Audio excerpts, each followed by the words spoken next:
right, we don't do, most of the stuff I'm covering in here, it's not that this is going to show up every day in calc, but it shows up often enough that I just want to make sure we kind of remember it a little bit. So, transformations. If you add something on the end, so if I say like x squared and then say plus 4, what does that do to my graph? Up 4. So this one will go up C, or whatever that is. What if you subtract on the end? Okay, f of x plus c. That means I put my plus 4 inside the parentheses. Remember, inside does the opposite, so adding moves it in the negative direction. If you subtract on the inside, that moves it.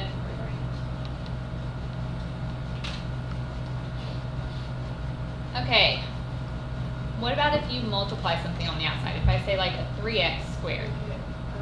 Or like, yeah, a vertical stretch. It's going to get tall and skinny.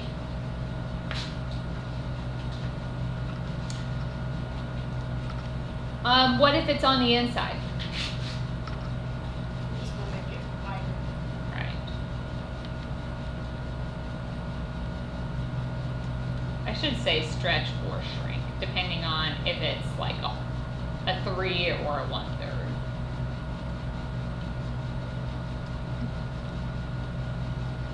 Okay, what's a negative on the outside do?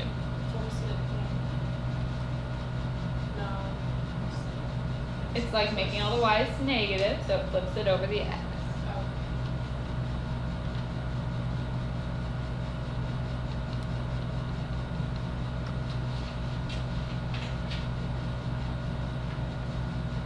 Okay, and negative on the inside?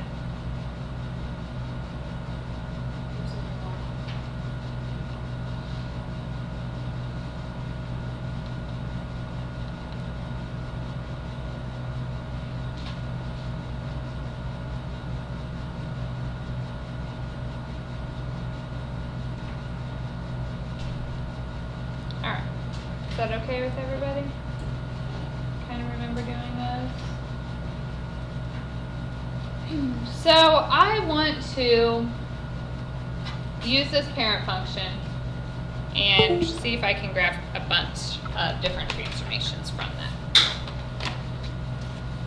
So my parent function is the square root of x. When I ask you to do parent functions, how many exact points do I want? Minimum of 3. So can you do negatives? Can you do the square root of a negative? No. So if we start square root of 0 is 0. Square root of 1 is 1. What's another nice number to put in? Square root of 4 would be 2. If you want to do more, you could do like the square root of 9. Remember, parent function, we always drew dashed.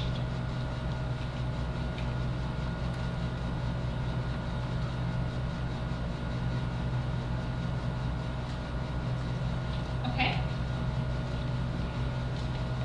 So then let's go through. I'm going to draw all of these on the same graph, so I'm going to use different colors. If it gets confusing to you, you can always draw another graph and put another parent function and then do some of them. So the square root of x minus 2, what will that do? Down 2. So I take each of my 3 points and move them down 2.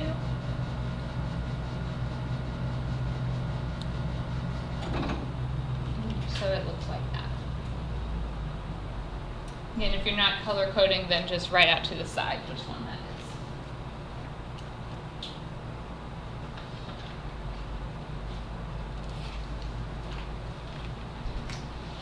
is. Okay. Second one. The square root, and then under the square root I have x minus 2. What does that do? So we're back to the original, my black one here, and move it right 2.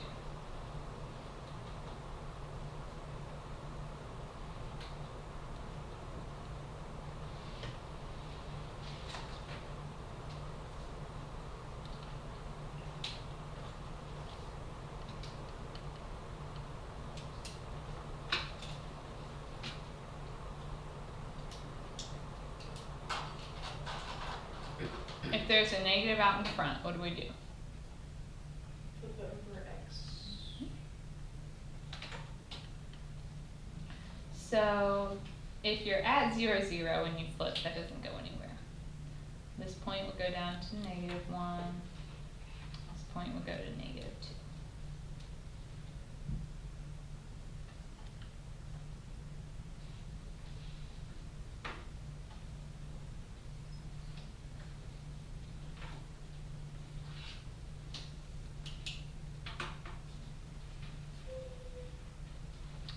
What does a 2 out in front do? Stretch it vertically. Okay, and what that means, it's a 2 out in front. Things out in front change your y. So it's like taking each of the y values and multiplying them by 2. So if this original, if I'm at 0, 0 times 2 is still 0. This one has a y value of 1. 1 times 2 is 2. This point has a y value of 2. So 2 times 2 takes that one up to 4. Bless you.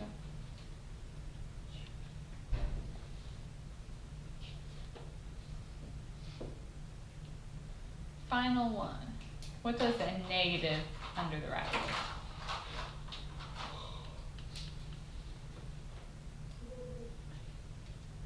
It's making our x's negative, so it flips it over the y.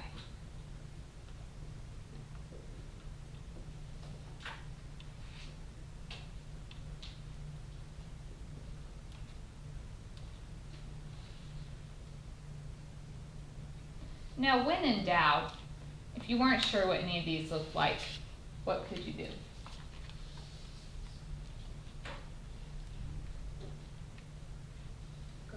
Graph it. You could use the graphing calculator. If it were a test and I gave you one and you didn't know, you could always make a t-chart. Plug in some points. So there are options if you get confused.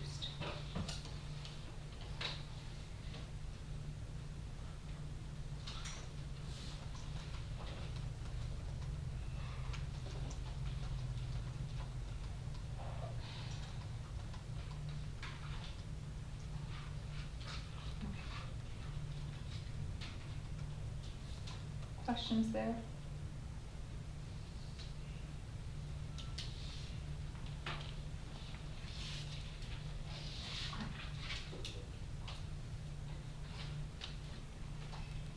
Let's look at this one.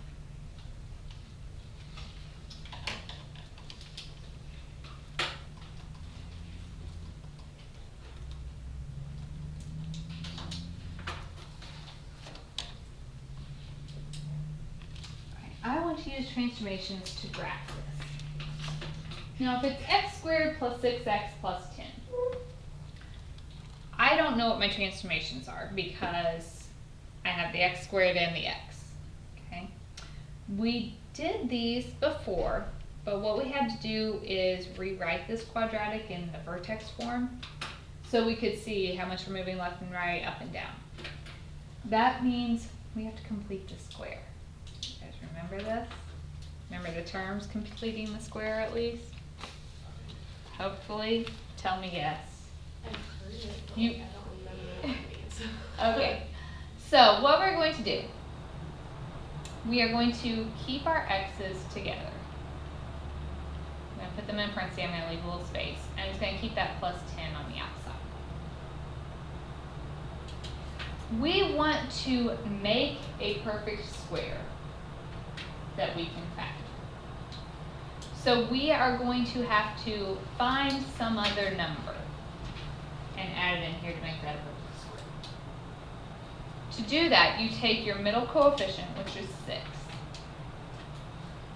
We will divide it by 2 and square that. Okay, what's 6 divided by 2? 3. And 3 squared is 9. So we add 9. Now, when we did this in college algebra, we were usually solving equations, so you would add 9 to each side. I'm working all on one side of the equation, and I don't want to change my problem. So if I add 9, what do I have to do to counteract that? Subtract 9. So I'm going to put a minus 9 out here. Okay, here's the idea. We have built a perfect square. So if I wanted to factor this, x squared breaks into x. What two numbers multiply to 9 and add to 6? 3 and 3. So we're going to do an x plus 3 squared. It'll always work out this number right here, positive 3, is the same thing we got when we did 6 divided by 2. Plus 10 minus 9 is 1. That's the part we need. What are my transformations? What's the plus 3 do?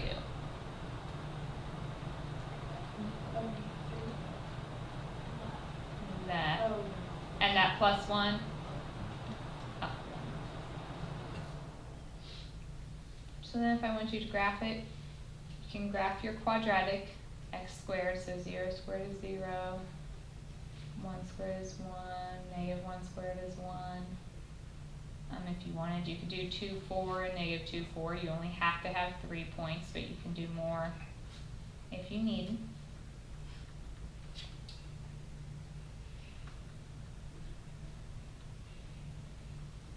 And then we take each of those left 3 and up 1.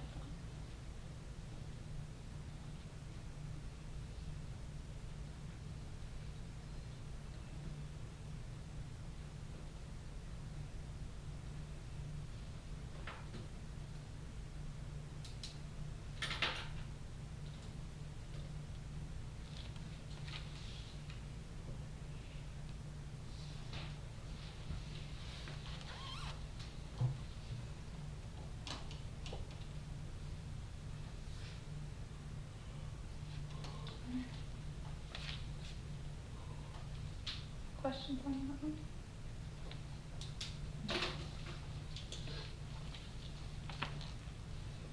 Let's do another.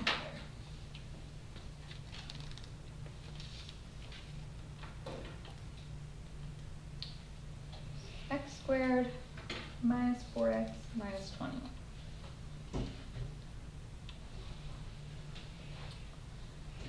So we group the x's together. So I'll keep my x squared and minus 4x in a parenthesis. Leave a little space, and I'm going to put the minus 21 outside. To build the perfect square. Okay, if you think about perfect squares.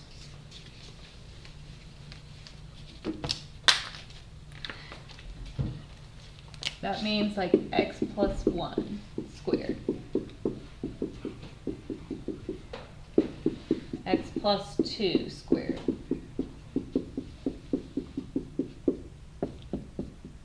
X plus 3.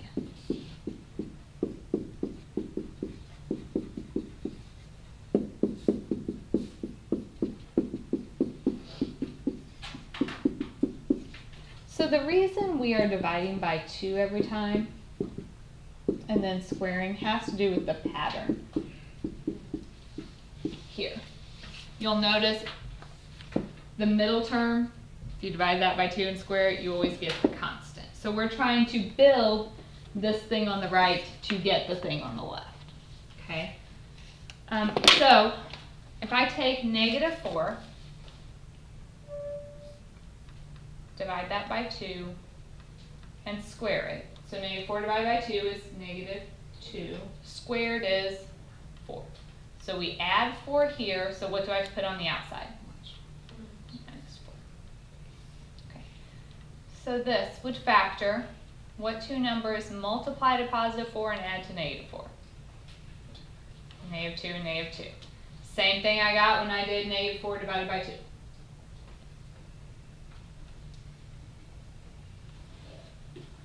That gives me a minus 25.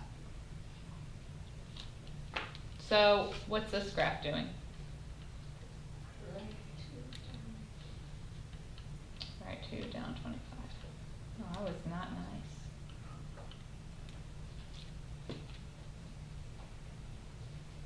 do you guys know how to graph that then? Do I need to draw the graph? I figured the piece we really need to practice was the completing the square. I don't really want to go down 25 on that. Might be here a little while. Okay. Now for completing the square to work,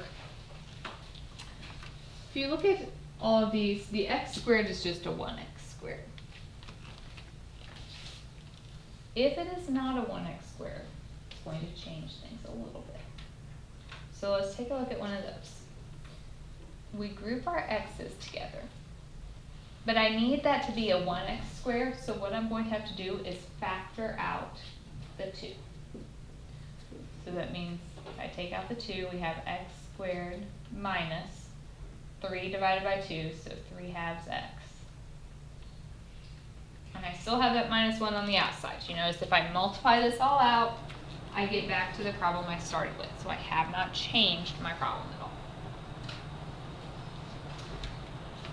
Okay, middle term, 3 halves, divide that by 2, and square. So 3 halves divided by 2, that's like 3 halves times 1 half, so it's 3 fourths. If you take 3 over 4 and square it, you get 9 over 16. Square the top and square the bottom. Now be careful. I don't want to put minus 9 over 16. Why? How is this problem different than my others? Because of the 2. If you think about our problem, if I distributed this 2, that's really only 9 over 8.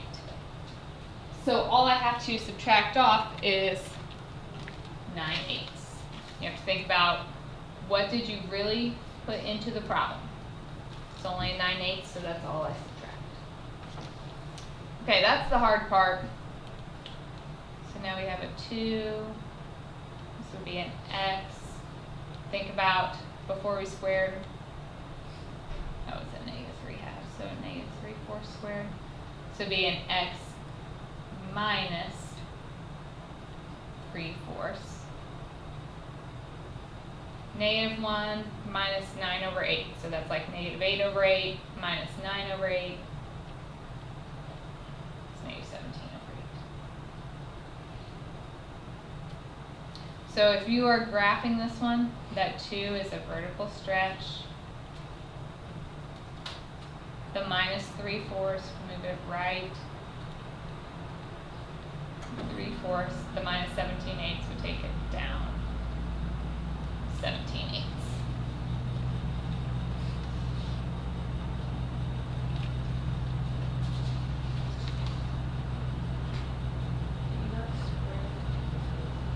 Oh, yeah, you do.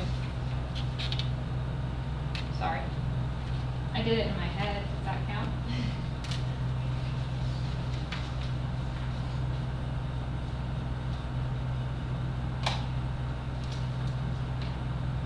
I think we'll do maybe 2 more examples and then stop for today.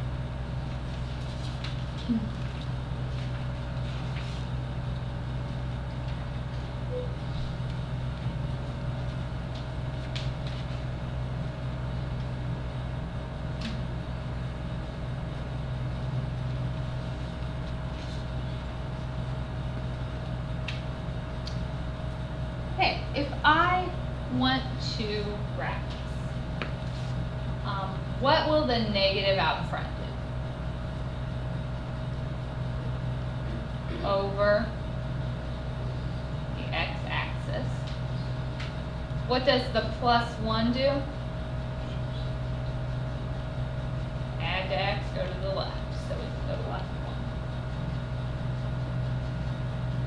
What's an absolute value graph look like?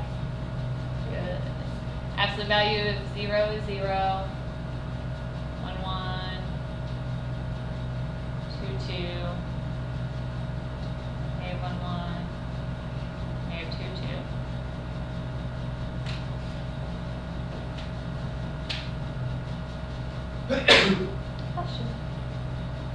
So if I flip this over the x, what will that do? It'll be upside down. And then we go to the left 1. So 0, 0, if you flip it upside down, it doesn't go anywhere. Left 1. So this one goes down and left.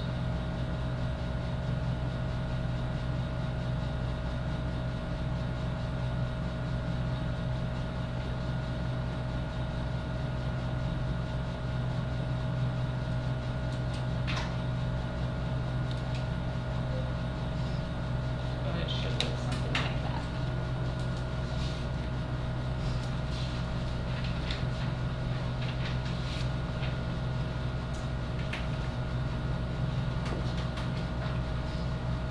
I want to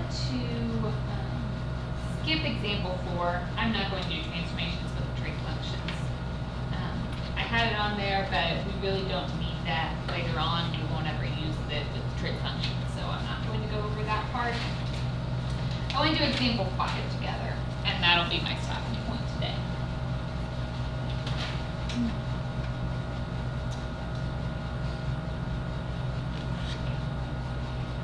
Okay, I'm talking about domains. We had domains on our quizzes. What does domain mean?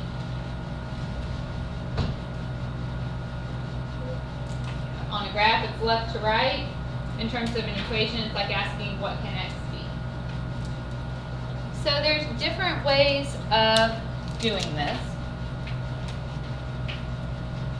Number 1, I have f times g that I want to find the domain of. So we could just calculate f times g and then look at that piece to get our domain, right? I'm going to practice these function operations anyway, so let's do it that way. So f times g means I have 1 over x times the square root of x minus 1.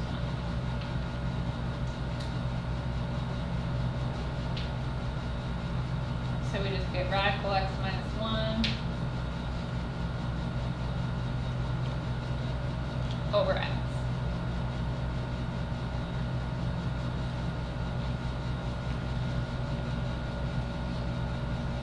So, with our domain, we have a couple things to worry about. We know if it's a fraction, the bottom can't be 0. And if it's an even root, it has to be greater than 0. So I have to do both of those here. So the bottom is just x. So my x can't be 0. Under the square root, I have x minus 1, and that has to be greater than or equal to 0. Which tells me x is greater than or equal to 1. I need to put these together to write my interval notation. If you are bigger than 1, can you equal 0? No, so all I really have to do is this one. So greater than or equal to 1 will be 1 to infinity.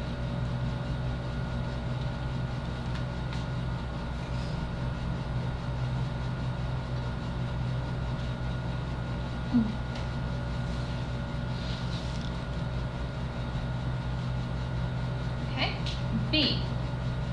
I want the domain of f plus g.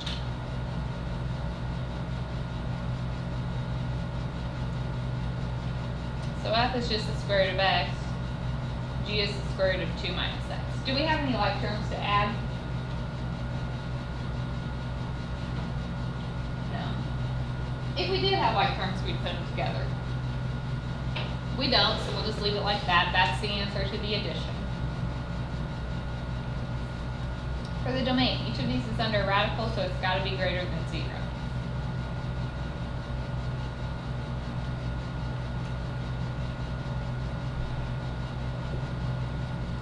So I get x is greater than 0. This one, 2, is greater than or equal to x.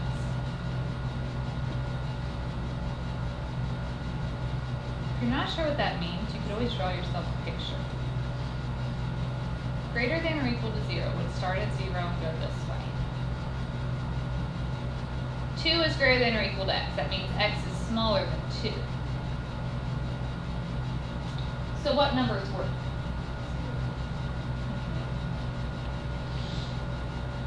Everything between 0 and 2.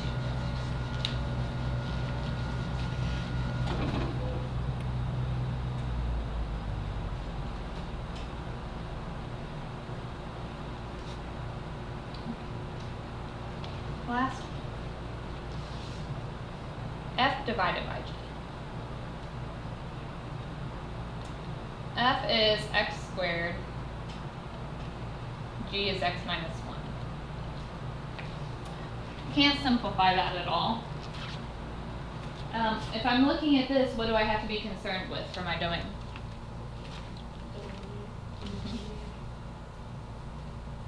No, my x minus 1 can't be 0, so x can't be 1. So my domain is everything but 1. So negative infinity to 1, union 1 to infinity.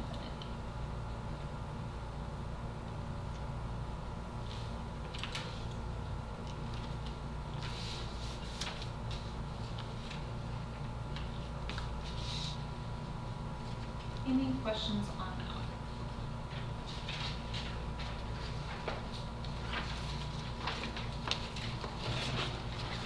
So I have a handout. We have not covered everything yet.